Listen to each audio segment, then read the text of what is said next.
itong administrasyon ni Marcos ngayon ay sinisingil na sila na palayain itong si Duterte sa ICC. So meron pa ako, kayong mga dilawan at mga loyalista na bash kayo ng bash sa amin, na umiiyak kami, o meron pang chance na maiuwi si Tatay Digong at hindi na yan itutuloy ang kanyang kaso sa ICC. Kasi Supreme Court na ang nagsabi, ha. Mamaya, idetalye ko yan, itong balita na ito. Kung gaano po ito kaimportante na makabalik si Duterte sa Pilipinas through our Supreme Court here in the Philippines. Narito ang Balitang Pinoy TV.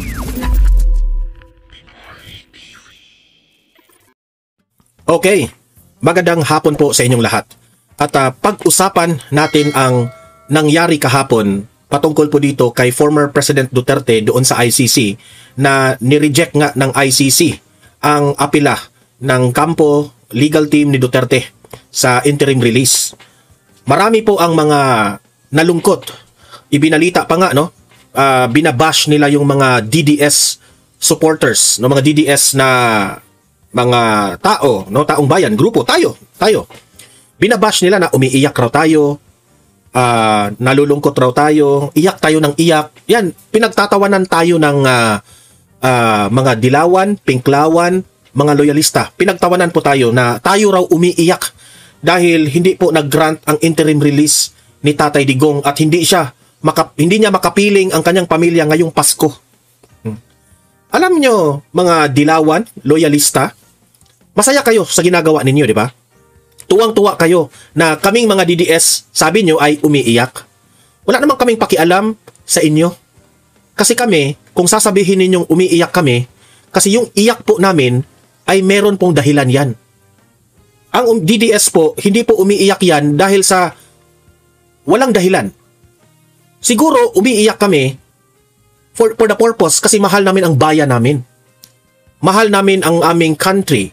Mahal namin ang Pilipinas. At higit sa lahat, umiiyak ang DDS dahil po ang isang tao na itinuturing ng hero ng majority of the Filipino people na marami pong nagawa sa bansang ito ay siya pa yung dinidihado ng mga kalaban. Ito, mamaya, ipaparinig ko sa inyo ang mga sinasabi ni analysis nitong si Kifay Chu at itong si Rowena Guanzon. Kung ano yung mga reason bakit nandoon si Tatay Digong ngayon sa ICC. Gusto kong ma-realize ninyo. At itong sinabi rin ni Rowena Guanzon, si Rowena Guanzon, isa itong kakamping, no?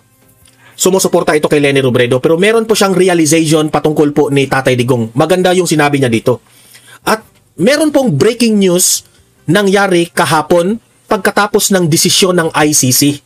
Ano itong breaking news na ito? Ang breaking news na ito ay nagbigay ng isang buwan o 30 na araw ang Supreme Court ng Pilipinas upang isumite ng Marcos administration ang paliwanag hingil sa writ of habeas corpus na humihiling ang pagpapalaya kay dating Pangulong Rodrigo Duterte. Meaning to say, Supreme Court hindi yan nangingialam sa politika. Itong administrasyon ni Marcos ngayon ay sinisingil na sila na palayain itong si Duterte sa ICC. So meron pa ako, kayong mga dilawan at mga loyalista na bash kayo ng bash sa amin, na umiiyak kami, o meron pang chance na maiuwi si Tatay Digong at hindi na yan itutuloy ang kanyang kaso sa ICC. Kasi Supreme Court na ang nagsabi, mamaya, idetalye ko yan, itong balita na ito. Kung gaano po ito kaimportante na makabalik si Duterte sa Pilipinas through our Supreme Court here in the Philippines. Okay? At gusto kong ma-realize ninyo, bakit nandoon si Duterte sa ICC ngayon? Okay? So yun po ang pag-uusapan natin ngayong araw na ito. Pero guys, bago ang lahat, bago natin ito pag-uusapan, help me po na i-like muna at i-share itong video na ito para guys kakalat ito sa taong bayan. Okay, sabay-sabay nating i-like muna at i-share itong video natin, Facebook at YouTube. 1, 2, 3, go! Okay, like and share para maraming makalam. And also guys, paki-subscribe at paki-follow ito para lagi kayong updated sa mga balita na kagaya nito at ma-notify ang inyong mga cellphones kung meron tayong breaking news. Okay? So, kagaya nito, breaking news ito. So, sabay-sabay nating i-follow, i-subscribe, Facebook at YouTube. Ready? Follow, subscribe. 1, 2, 3, go! Ayan, thank you very much. Okay. So, kahapon, pagkatapos ng desisyon sa ICC, nag-breaking news kaagad. Pumutok kaagad ang balita patungkol dito sa ginawa ng Supreme Court, ha? So meaning to say, ang Supreme Court ng Pilipinas ay talagang nagbabantay dito sa kaso ni former President Duterte. Bakit ang Supreme Court ngayon ay inutusan na itong administrasyong Marcos? Kasi ang dahilan yan, kung maalala po ninyo, ang argumento dyan, no, gumawa ng petisyon ang kampo ni Duterte, yung mga kaalyado ni Duterte at ang mga pamilya ni Duterte. Noong sabi nila, kinidnap si Duterte from the Philippines going to The Hague. Maraming illegal na ginagawa ang administrasyong Marcos sa pagpadala nila kay Duterte doon sa The Hague. Kino-question yan dito sa ating gobyerno. Okay? So, for formality, alam mo naman, ang kampo ni Duterte, mahilig yan sila sa formality, legality. Hindi kagaya nitong administrasyong bangag, ay nag-file po sila ng petition sa Supreme Court sa nangyari kay Duterte. Ayon nga sa iba, that was kidnapping. Di ba? So ngayon, umepekto na yung petition na ginawa ng pamilyang Duterte at sa mga kampo ni Duterte. Umepekto na. Ang Supreme Court, inutusan na itong administrasyong bangag na to explain dito sa mga illegal na ginawa nila sa paghuli nila kay Duterte na hindi dumaan sa tamang proseso tapos dinala doon sa The Hague. Tapos, hingil po ito sa writ of habeas corpus. Ano bang writ of habeas corpus? Mamaya i-explain natin yan. Okay? Sa madaling salita, humiling sila ng pagpalaya kay dating Pangulong Rodrigo Duterte. Ang Supreme Court natin sa Pilipinas. Okay? Ang ICC dyan, walang magagawa ang ICC dyan kapag sasabihin na ng itong administrasyong Marcos ay nagkamali po kami. Hindi po tama ang proseso namin sa pagpadala doon sa ICC kay Digong, Tatay Digong. Ibalik nyo na yan kasi ang pagmamay-ari po ni Tatay Digong, yung bansang Pilipinas, ang gobyernong Pilipinas. Dahil bangag itong gobyernong Marcos, napunta doon. So ngayon, the Supreme Court now is urging Marcos administration to explain about this. Okay? So, ito yung balita. Kahapon pumutok ito. Ito kagad yung balita kahapon Ito i-explain ko ito. Ipinagutos ng Korte Suprema sa Marcos administration na magsumite ng paliwanag hinggil sa writ of habeas corpus na hinihiling ang pagpapalaya kay dating Pangulong Rodrigo Duterte. Nagbigay ng 30 araw ang Supreme Court upang isumite ng Marcos administration ang paliwanag at sagutin kung dapat bang talakayin ang kaso. Gayun din kung dapat bang makialam ang korte habang may proseso pa sa International Criminal Court o ICC. Matatandaang lagot kayo dyan, Administrasyong Marcos. Una nang hiniling ng pamahalaan na ibasura ng kataas-taasang hukuman ang nasabing petisyon. Pero paano yan? Hindi na basura. Dati na nilang sinabi na ipabasura, hindi na basura. The Supreme Court, may nakita sila na tama ito, petisyon. Tama itong Senate of the Philippines na meron pong maraming illegal na nangyaring pag-aresto ni Tatay Digong. Pihain ng mga anak ni dating Pangulong Duterte. Yan. Yan ang pumutok na balita kahapon after the ruling of the ICC. Ngayon, i-explain natin yan ng bahagya. Ano ba? Ang tanong dyan, Donmar, bakit nangingialam ang Supreme Court? Bakit meron pong right ang Supreme Court na utusan ang Administrasyong Marcos, ang kanyang ahensya ng mga gobyerno?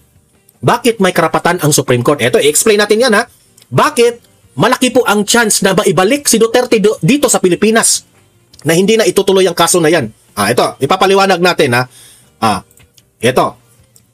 Ano ba ang nangyari sa Supreme Court? Bakit inutusan ang Malacanang pati dito sa koneksyon ni Duterte? Bakit nandun siya sa ICC? Ito, I will explain this one in the layman's term. Yung mauunawaan ng audience na hindi naman tayo abogado, hindi naman tayo legal na expert, di ba? So, i-explain natin na sa level ng taong bayan, okay? Ng masa. Okay?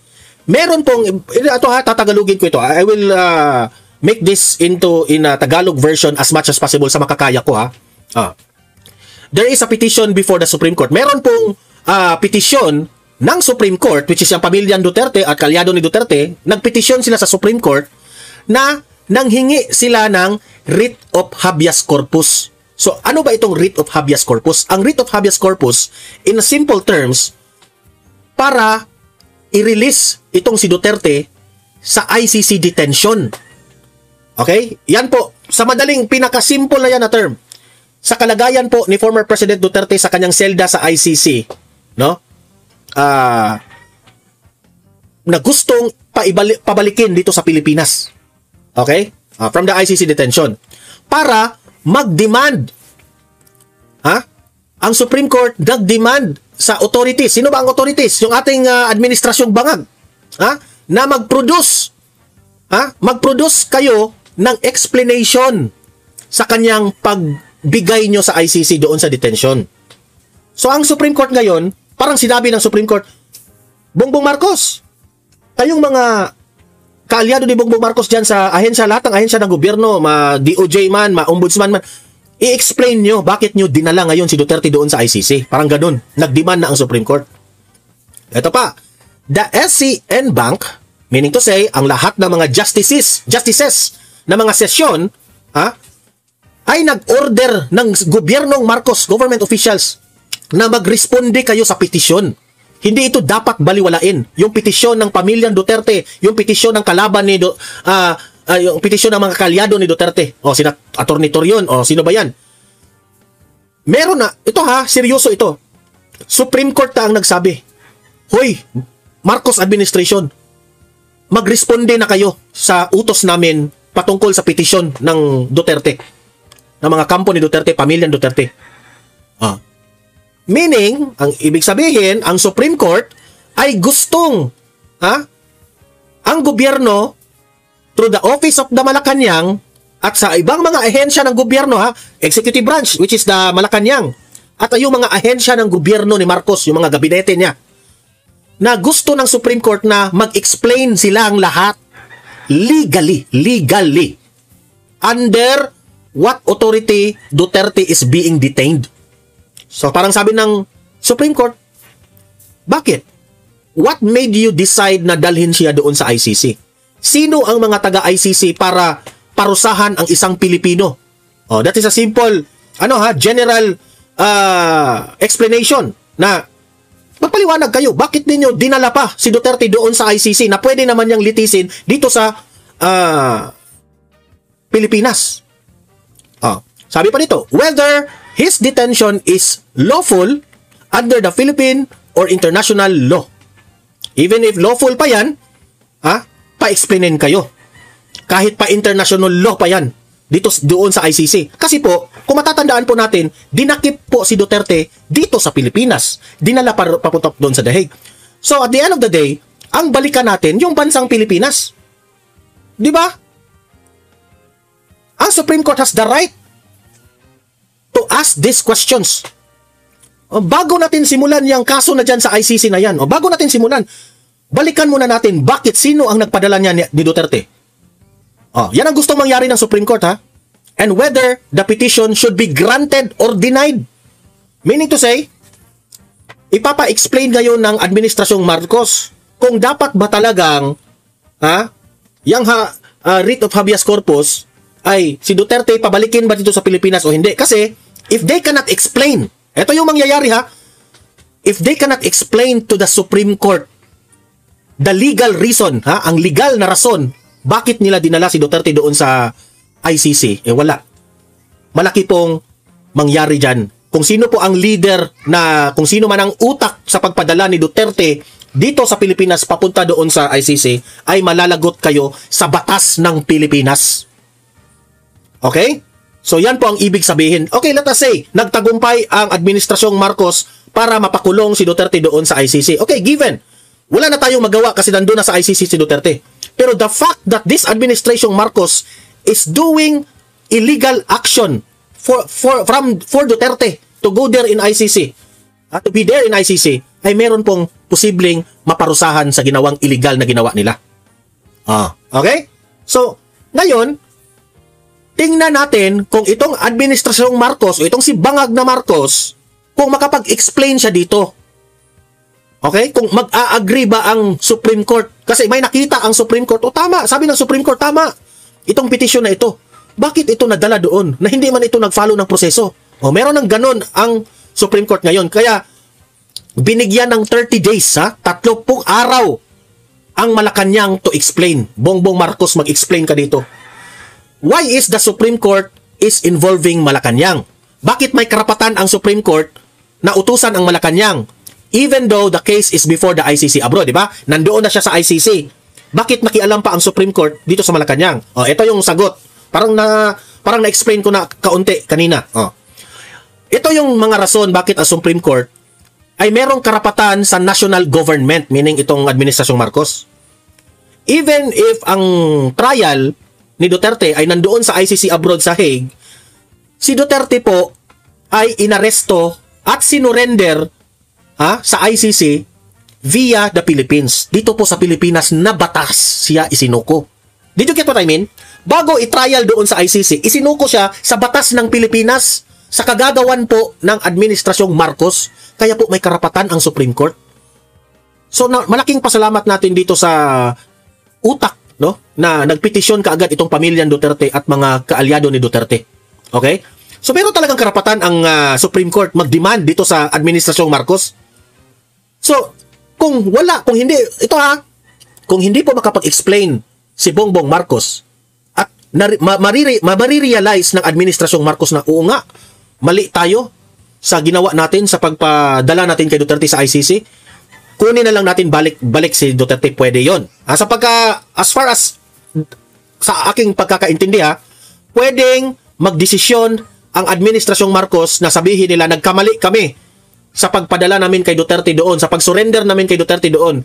ICC, sa amin yan, tao na yan, ibalik nyo yan sa Pilipinas. Kasi kung hindi namin yan ibabalik, malalagot kami sa Supreme Court. Pwedeng ganon. Diba? So malaki pang chance na mabalik pa si Duterte dito. Huwag kayong malungkot sa interim release lang yun. Huwag kayong mag-alala. Ang importante makalabas si Tatay Digong, no? So sabi dito, Duterte was arrested and surrendered to the ICC via the Philippine law. Yan, in-explain natin yan kanina. Enforcement cooperation with the help from the Interpol. O tinulungan nila yung Interpol, kung maalala ninyo kung paano nagbida-bida itong si Torre, di ba? So the Supreme Court needs to ensure that the process follow the Philippine and constitutional rules. Meaning to say, siguraduhin ngayon ng Supreme Court because this is the mandate of the Supreme Court, Kasi malalagot rin ang Supreme Court dito. Ito trabaho talaga to ng Supreme Court na bantayan ang mga proseso kung illegal o legal ba ang proseso sa pagpadala ni Duterte doon. They will make sure na tama yung ginagawa ni Bangag. Na kung may nakikita silang kamalian doon, ito na po yun, inutusan na sila. Okay? Sabi pa dito, the petitioners, meaning ang kampo ni Duterte, argued that Duterte's arrest, detention violates rights under the Philippine law. Naniniwala sila na merong mali sa due process at habeas corpus. Ang Supreme Court ay gusto nilang i-examine kung ang mga korte dito sa Pilipinas o dito sa ang gobyerno ba ay nag-complied sa mga legal procedure. Tama ba ang proseso? Yan ang gustong malaman ng Supreme Court. Which is, nangangailangan po ng input, explanation sa Malacanang and other executive agencies like DOJ, yung PNP, Senatore, paano nila in-execute ang warrant of arrest, blah blah blah. Kailangan po mapaliwanag yan sa Supreme Court. And also sa immigration. Bakit hindi nga umabot ng 24 hours? 'Di ba? Hindi dumaan ang immigration, tapos sa police, sa DOJ, dapat na sila ngayong mag-explain sa Supreme Court. Binigyan sila ng 30 days. Lagot kayo ngayon. Ano kayo? Sa Bisaya pa yan, magmahay mo ani karon sa ginawa ninyo dahil gumalaw na ang Supreme Court. Mahay means in Tagalog is pagsisisi. Nagsisisi na ngayon sila bakit dinala nila si Duterte sa ICC. Okay. Given that the Philippines formally withdrew from the ICC under the relevant treaty, there are claims that cooperation with ICC arrest surrender may be unconstitutional or not binding. Meaning to say na alam naman ng Administrasyong Marcos na tumiwalag na tayo sa ICC, bakit hinayaan pa nilang inaresto at sinurrender si Duterte? Yan ang gustong maipaliwanag nila. Ang mga taga-Supreme Court is asking for explanation for that. Kasi kung tutuusin, sila Remulla, sina Bongbong Marcos, John Vic Remulla, at sino pa mang kasali doon sa pagplano nito, kahit sa ang bandang anggulo, mali talaga sila. illegal yung ginawa nila. For the short term, illegal yung ginawa ninyo. Hindi kayo dumaan sa tamang proseso. So, ang Supreme Court ay gusto nilang malaman ang validity of those arguments.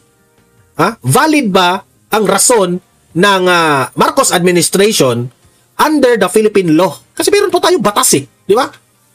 So, yan po ang ni-raise na mga tanong ng kampo o pamilya ni Duterte. Okay? So, in plain English, what Supreme Court is... Ito na nga mga kabalita. Ano na ang masasabi nyo patungkol sa balitang ito? Please comment down below mga kabalita. Pag-usapan natin yan sa comment section. At kung di ka pa nakasubscribe sa ating channel, baka naman...